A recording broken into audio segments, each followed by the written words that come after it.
cars we race. Go to NASCAR.com/chase promo now and enter for a chance to win a new Chevy, Ford, or Toyota. I'd take one of each. One of each? Yeah.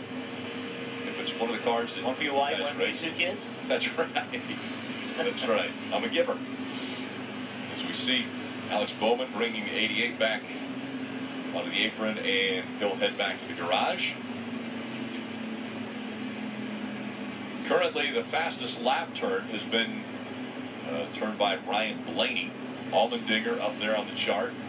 Ricky Stenhouse Jr. also with speed for a lap. The best 5-lap average is Ricky Stenhouse Jr. The best 10-lap average, Carl Edwards. The best 15-lap average is also Carl Edwards. 24, he is currently 6th quickest on the best 5-lap average. Chase Elliott, another driver searching for that first Sprint Cup Series win.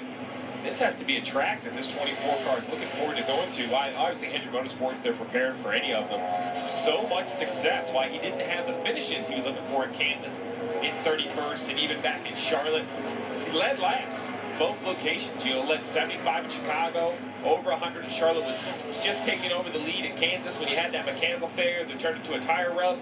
So, the speed has been here for this 24 car on the 1.5 miles, and I think that's where it starts, right, Jeff? Like, you just didn't instantly win from 10s. You start running up front, leading lap, and maybe putting it all together. Now that they're eliminated from the chase, as odd as this may sound, maybe they can relax, settle in, and purely focus on that win. Marty. Joey Logano back in after that second run. We talked about him earlier, Rick. He and his spotter, Tab Boyd, were talking about where everybody else was running on the racetrack. Take a listen. A lot of people running multiple lanes. I've seen 3 to 4 of them running above the seam, both and above the top one. Yeah, the 48, 42. 4, 3, and 4, they do that. And once we're on 1 and 2, the middle is more solid. That's why these drivers love racing here in Texas. The groove widens out and widens out quickly. But Jeff, are you surprised here? Saturday morning practice is widening out this early. Marty, I'm not completely surprised. This racetrack is just so worn out. It's so abrasive, which is why we love it. I mean, we love these racetracks that has this asphalt. And it doesn't surprise me when we go somewhere where the tires fall off a great deal of speed over a run that people immediately go try to find the top. So not at all surprised, really. Right, look at Harvick. He just left pit road, and he's in the middle of the racetrack. Almost like he's making a qualifying run. See what he does down here in 1 and 2. You mentioned those seams on the straightaways. You have these white dotted lines, but they disappear right here going down into the corner. So there are kind of lanes on the racetrack. He's obviously in lane 1, the bottom lane, right against that apron line. You see him working the steering wheel, but there's that black paving seam just to his right, Jeff. So there's really probably, 3 lanes, a bottom, a top, a middle. Really 4 lanes, but 3 well-defined lanes.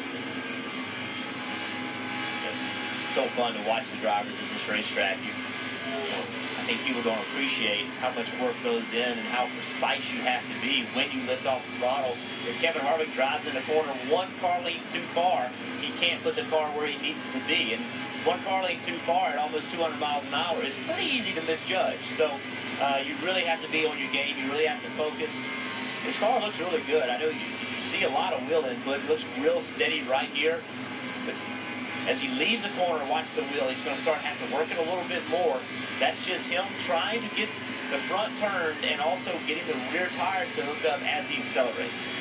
Jeff, you brought up a great point that makes me ask you, is it feel or is it vision that gives you the mark of where you're going to start your turn or where you're going to get out of the gas?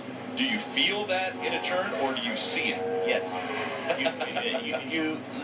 Listen, driving a race car is about feel. You respond to the feel, but where you are on the racetrack and where your car needs to be 100 yards further down the racetrack, that's all about vision. And so you set a game plan.